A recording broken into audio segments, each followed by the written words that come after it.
bring back in our panel. Joining us from Newsmax New York, Liz Peek, columnist for the Fiscal Times, and Skyping in from Washington, Ben Wikler, the Washington director of MoveOn.org.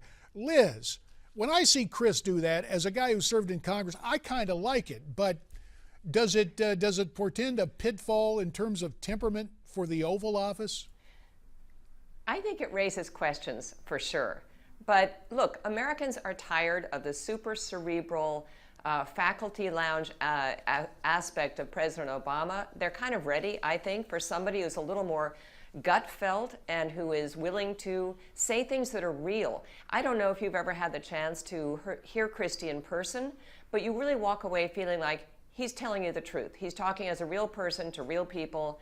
And I tell you what, that has had a lot of appeal.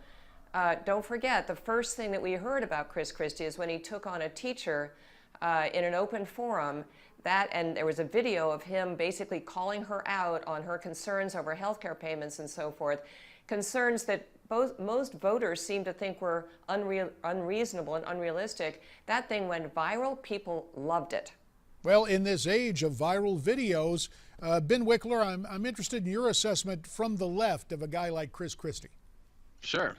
You know, I think, if I can call him that, Governor Bill O'Reilly is a fascinating figure on television, a fascinating figure on YouTube. It's just hard to imagine a majority of Americans wanting to see him behind the podium in a White House Rose Garden press conference, standing next to foreign leaders that he's supposed to be conducting diplomatic negotiations with. I think he's a great American character, and I think he's a great New Jersey character. I don't think he's a great presidential character. Oh, fair enough. Now someone might call another head of state something foul like chicken blank. Yeah, that is worth noting, Liz Peek. Yeah, why don't we ask Ben about that in the time that remains? Give you 20 seconds, Ben. Defend that utterance from the Obama administration toward Bibi Netanyahu.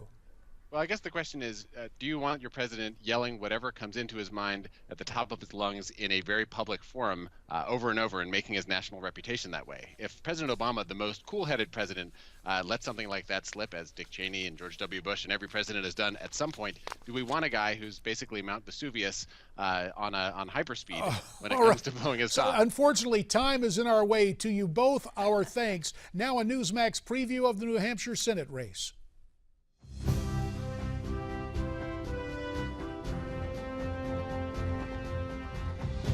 New Hampshire's senior senator, Democrat Jeanne Shaheen, is the epitome of an American politician. She began her political journey in 1976 when she worked on the Jimmy Carter campaign. She won her first race in 1990, and she's the only woman in U.S. history to have ever served as governor and as senator. Republicans knew they would need to bring in their own experienced politician if there would be any hope of defeating her. Former Massachusetts Senator Scott Brown was up for the challenge, and the challenge it's been. Brown started out in this race trailing Shaheen by double digits. But now that Election Day is practically here, that lead is all but gone. A collection of polls on RealClearPolitics.com shows Shaheen is still in the lead, but most of the time it's not outside the margin of error. There's a lot riding on this race. Republicans need Shaheen's seat if there's any chance of them flipping the Senate. In these final few days, New Hampshire voters are likely to see a barrage of negative ads. A political science professor told Fox News negativity just might be the key to winning because negative ads are designed to keep an opposing party's moderate voters at home. Analysts are saying that an early loss by Democrat incumbent Shaheen could suggest mighty big gains for the GOP nationwide on election night. For the latest on this and other races, check out our parent website, Newsmax.com, and join us here election night on Newsmax TV for our live coverage of the midterms.